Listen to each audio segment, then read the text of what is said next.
Muy buenas tardes. El día de hoy nos encontramos en la unidad educativa Vicente León, lo cual tengo la grata oportunidad de presentar al docente Edgar Herrera, la cual nos va a brindar un poco de su conocimiento acerca del pensamiento decolonial. Vamos a dar paso a una serie de preguntas. Como primera pregunta, ¿qué es el decolonialismo? A ver, me parece muy importante, y la historia nos enseña que los pueblos son colonizados y también los pueblos son liberados. Y la misma historia de los pueblos tiene que ver con la historia de los hombres. Entonces, cuando hablamos primero de la colonización, esta parte del planeta, esta América, nuestro país, fue invadido y como tal fue colonizado. Y ese hecho histórico violento, además, implicó que nuestros antepasados tuvieran que a la fuerza el ir asumiendo una serie de conocimientos, una serie de actitudes inclusive, y también podríamos decir una serie de emociones. La historia nos indica que los pueblos que imponen o ganan en este caso las diferentes formas de imposición tienen esa posibilidad de sembrar en los pueblos conquistados su cultura, su tradición, sus conocimientos, inclusive sus conflictos. De tal manera que esta parte del mundo, esta América, este Ecuador, pasó ese proceso. Y cuando hablamos de, primero, de colonización, no se olviden que acá vinieron con una cruz y nos terminaron imponiendo. Y eso ha significado incluso que hasta la fecha se mantenga una serie de sincretismos. Yo diría incluso hasta afortunadamente, en donde no eliminaron por completo la cultura, las tradiciones de nuestros pueblos, de nuestros antepasados. Y de tal manera que también hay pueblos que subsisten a la fecha con sus propias manifestaciones culturales. Pero sin embargo, el poderoso en ese momento impuso, reitero, un tipo de conocimiento, un tipo de forma de ver al ser humano, impuso un tipo de creencia y tratando a través del tiempo de eliminar lo que serían los conocimientos, las tradiciones, las creencias, las emociones de nuestros pueblos ancestrales. Entonces partimos de eso, partimos de que la colonización es una imposición de culturas, a más de la eliminación de ciertos elementos que conforman al ser humano mismo. En esta parte de América, lastimosamente, hay algunos cientistas sociales que indican que aproximadamente el 90% de la población originaria fue, fue eliminada. Entonces eso quiere decir que fue asesinada en términos de conquista y que ha implicado a quienes quedaron el ir asumiendo por diferentes instituciones lo que sería el pensamiento, las actitudes de los grupos que en ese momento, yo diría de alguna manera, ganaron y, e impusieron, reitero, su conocimiento, su cultura misma. A eso llamamos una colonización y que se ha venido manteniendo, fortaleciendo, desarrollando. Y en la época de la historia colonial, en la época de la República, lo que ha pasado fue, de alguna manera, el fortalecerse ese tipo de colonialidad europea. Ahora la pregunta es, ¿qué es y cómo decolonizar el saber, decolonizar el poder, decolonizar el conocimiento? Tiene que ver, yo diría, de lo que llaman algunos la ingeniería inversa. En ese sentido, creo que hay toda una tarea por hacer, fundamentalmente, fundamentalmente en lo que tiene que ver con el conocimiento. Bueno, continuando con las rondas de preguntas, ¿qué propone el pensamiento decolonial? A ver, si partimos de la intervención anterior, un pueblo que fue conquistado por otros pueblos han logrado en su momento imponer tradiciones, culturas, conocimientos. Ahora, decolonizar significa, de alguna manera, reitero, hacer esa ingeniería inversa, de alguna manera recuperar el conocimiento que está ahí e incluso tener la posibilidad de revitalizar ese conocimiento y ver de que no solamente un conocimiento europeo está en el mundo, o está en esta parte de América, sino también decir, hey, miren, acá está este otro conocimiento y que a lo mejor no está siendo tomado en cuenta para el ser empleado en hechos reales y que pueden contribuir al mejoramiento de las condiciones de vida de la sociedad.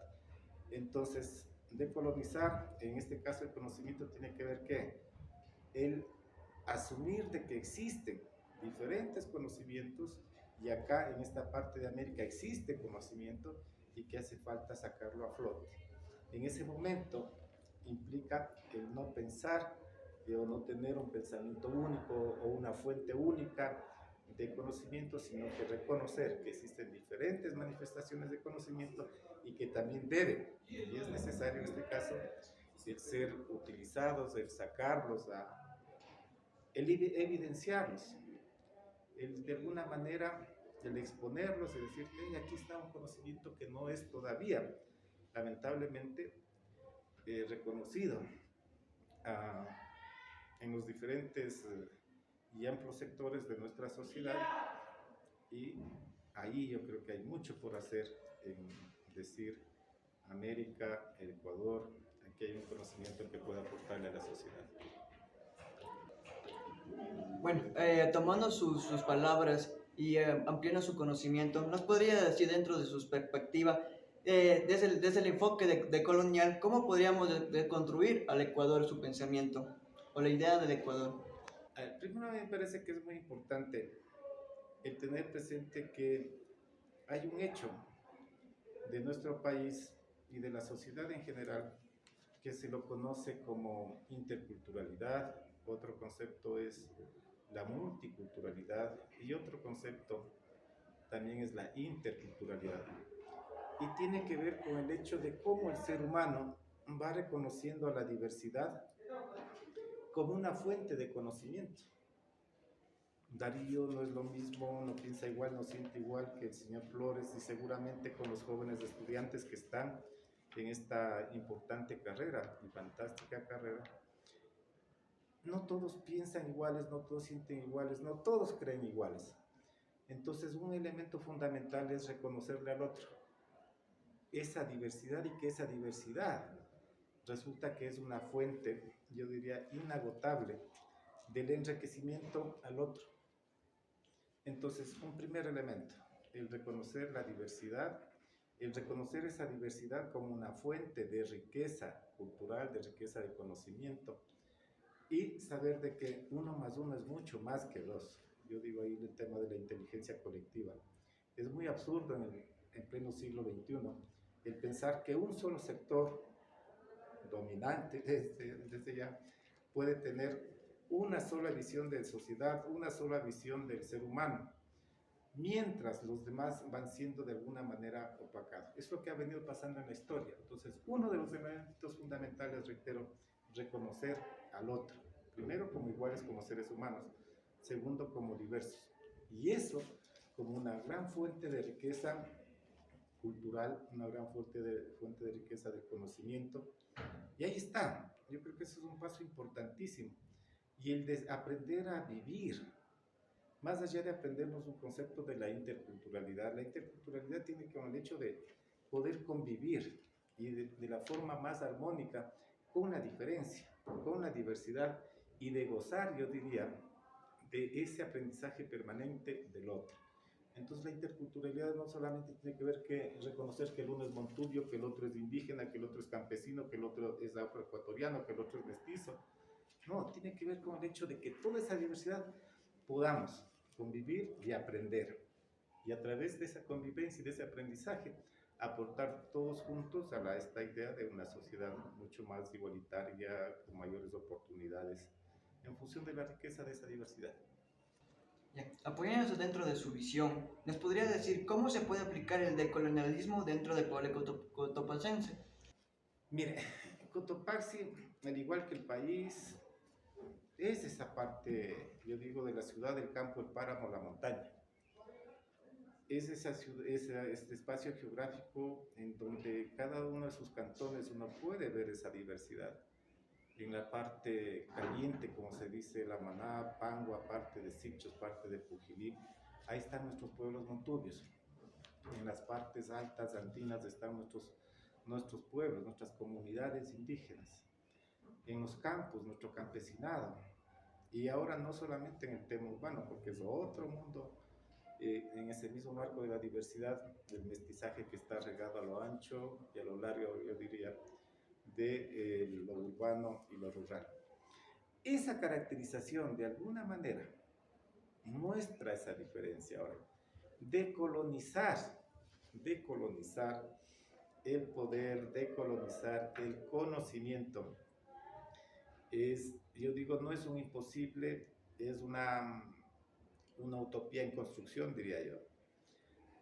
Mire, le podría decir, por ejemplo, ¿no? Qué duro, qué complicado en una sociedad como la nuestra el pensar que en pleno siglo XXI, por ejemplo, existan individuos, existan seres humanos que por tener un apellido vale más que el otro, que por tener una cierta cantidad de bienes materiales piensan que vale más que el otro, por tener un color de piel diferente al otro piensan, y disculpen ahí yo diría el aseveramiento de que esos tipos de esquemas coloniales estúpidamente se repiten a lo largo y ancho de los diferentes sectores geográficos de nuestra provincia, hablando exclusivamente de la provincia, que también pasa en el país. Gente que vive en el sector urbano que piensa que vale más que la gente que vive en el campo. Gente que por utilizar una chompa como la suya, que está chévere de marca, piensa que vale más que el indígena o el afroecuatoriano y todo eso. Entonces, eso está dentro de una estructura mental y que se viene heredando de generaciones en generaciones. Ahora, la decolonización también creo que pasa por un tema de inteligencia individual, como también el aportar a una inteligencia colectiva. Entonces, cuando el ser humano, cuando ustedes, cuando cada uno de nosotros podamos darnos cuenta de lo importante que es el uno y también el otro, pero mucho más importante, todos juntos. Entonces, ¿qué hacer y cómo seguir haciendo eso? Yo sí le he apuesto mucho el tema de la educación, es ahí en donde las ideas, en el mundo de las ideas se van generando y con argumentos racionales, yo diría, en este proceso evolutivo. Y la evolución tiene que ver también con eso, de ir mejorando nuestras ideas, de ir mejorando nuestros argumentos y de ir mejorando nuestra comprensión. Hay algunas canciones que han salido desde este espacio afroamericano, yo diría. Hay una canción de un grupo colombiano que dice que al final las calaveras todas blancas son. Entonces, mientras vivimos, también somos actores y partícipes de un proceso de construcción, de un proceso de construcción. Unos que lo sostienen o lo mantienen, si se quiere, con esas estructuras coloniales, y otros, como aspiro ustedes lo están haciendo a través de estas reflexiones, que van aportando a generar elementos, decir, sí, podemos cambiar, debemos cambiar, y también reconociendo en el otro, en ese prójimo, ¿verdad?, las fortalezas que tenga. Y no pensar absolutamente que uno es el que tiene la razón y lo demás no vale. Entonces el colonialismo tiene entre varios defectos, tiene ese defecto, el pensar que yo soy dueño de la verdad y lo mío es lo que vale y lo de los demás no. Entonces un pensamiento o parte de ese proceso de la decolonización tiene que ver, reitero, con reconocer al otro, diverso, sí, pero también iguales. Bueno, profe, tomando un poco más el tema de la educación, a su lema, como decirle, usted como tiene su amplia experiencia dentro de las unidades educativas de aquí, no solo de Cotopaxi, a nivel creo que de Sierra, la zona serrana, ¿Nos podría decir cómo se involucra el colonialismo en la educación? Mire, yo creo que a partir de la ley de educación, la ley orgánica de educación intercultural del 2011, fue un gran aporte, porque tiene ahí dos enfoques, uno básicamente de inclusión y el otro enfoque tiene que ver con de derechos, que ha generado una serie de cuestionamientos en la idea de que el niño, de que el joven, en las acciones que se hacen para garantizar el acceso a la educación, en determinado momento se ha pensado que se dejó muy a la deriva para que el ser humano, ese niño, ese joven, pueda hacer lo que le venga en gana. Yo he dicho que no es así, es un tema de enfoque en el que, primero, la inclusión tiene que ver con un tema de derecho humano a acceder a los diferentes espacios de formación. Y segundo, el tema del buen trato, el tema de que una institución educativa incluyente, en donde entre el gordo, el flaco, el que tiene problemas como yo, problemas de la vista, el que no puede caminar, el que le falta algún miembro de su ser físico. Entonces, ese es un concepto de trabajar en el tema todavía de inclusión. Antes en las instituciones educativas se daban el lujo de decidir quiénes ingresan a las instituciones en base al apellido, aquí en la ciudad de La Tacunga. En algunas instituciones educativas consideradas emblemáticas, se daban el gusto de recibir a jóvenes estudiantes de 18, 19 y 20 de promedio en ese tiempo. Hoy estaríamos hablando de 9.5, 10. Y los demás les iban poniendo por otro lado. Además, era feíto, así como usted, por ejemplo, no podía entrar al Vicente León antes, afortunadamente usted entró ya con la ley actual. Entonces, se dieron un gran paso en esta idea de inclusión, pero falta mucho todavía por entender y por desarrollar un concepto de una institución educativa, de un sistema educativo inclusivo. No es solamente el hecho de que esté un niño, una niña, un joven con necesidades educativas especiales y estén en el aula, no, tiene que ver mucho más. Tiene que ver con cómo desde la educación se puede hacer una sociedad inclusiva. Ahí entra el tema de la decolonización. Cuando nosotros todavía estamos pensando, imagínese si el señor Flores, Dios no quiera, por ejemplo, su compañero que está acompañándole en esta aventura, ¿sí?, ha nacido con algún tipo de discapacidad física, por ejemplo, le falta una pierna. Las propias familias sentían vergüenza. Las propias familias, aquí en Cotopaxi, aquí en esta parte hermosa del Ecuador, se encargaban de taparlo, de esconderlo, y además porque desde ese pensamiento europeizante se pensaba que era castigo divino, que Diosito le ha castigado y por eso le han mandado un guambra cabezón, un guambrojón, un guambra así de esa naturaleza. Entonces la decolonización también pasa, reitero, por un ejercicio, decía, de inteligencia personal. Pues, ¿cómo voy entendiendo que hay cosas, hay elementos que en determinado momento tuvieron su justificación, su entendimiento? El propio acceso al conocimiento universal. Entonces ahí eran fácil que nos hagan creer, ¿sí?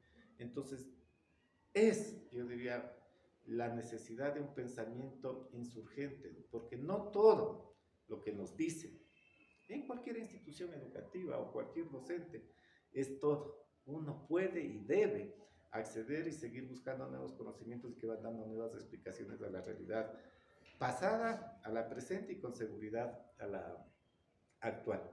Entonces, el papel de la educación en este proceso de decolonización del poder y del conocimiento, yo incluso diría del conocimiento, el poder del conocimiento, yo creo que es una actitud fundamentalmente algo así como unos militantes, yo diría, de la libertad, como militantes del conocimiento universal, ojo, y no exclusivamente europeizante. Cuando hablamos del conocimiento universal es saber que aquí en esta parte de la Pachamama hay un conocimiento, pero al otro lado también.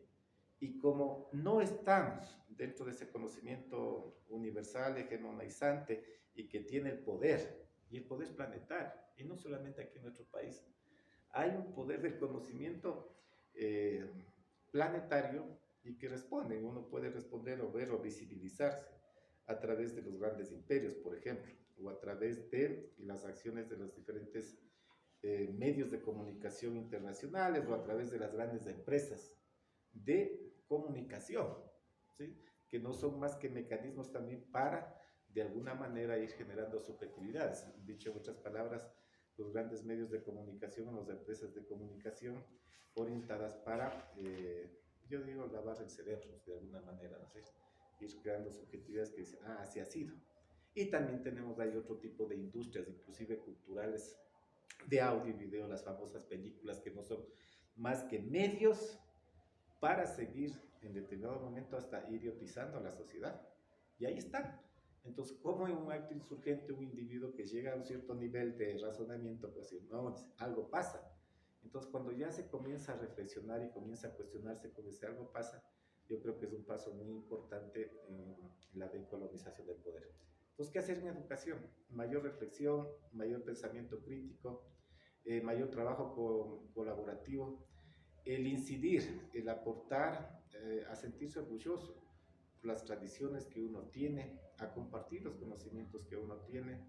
Yo creo que esas son de alguna manera formas que posibilitan tanto el aportar como también recibir, en la medida que les decía que hay que verle al otro como ese ser importante, diferente, diverso a mí, pero que tiene una cultura, tiene un conocimiento que a mí me puede servir mucho. Entonces un tema de dar y compartir, yo creo que por ahí hay muchas cosas que seguir avanzando. Más bien agradezco la oportunidad por este espacio que también es, o yo diría de alguna forma, un aporte para ustedes, de poner el tema en el tapete. Y es un paso importante asumir estos conceptos contemporáneos, desde los aportes de Dussel, desde los aportes de Bonaventura de Santos. Yo creo que dan algunos elementos a América, a los ecuatorianos, a los cotopaxenses, a los latacungueños, en la reflexión de estos nuevos y emergentes conceptos que aportan de alguna manera a repensar en la construcción de la dignidad humana. Bueno, profe, ha sido un gusto entrevistarle el día de hoy. Agradezco su aporte dentro de nosotros como estudiantes. Aprender de usted también ha sido mucha ayuda. Y eso, damos finalizado las rondas de preguntas y muchas gracias, profe. Agradezco.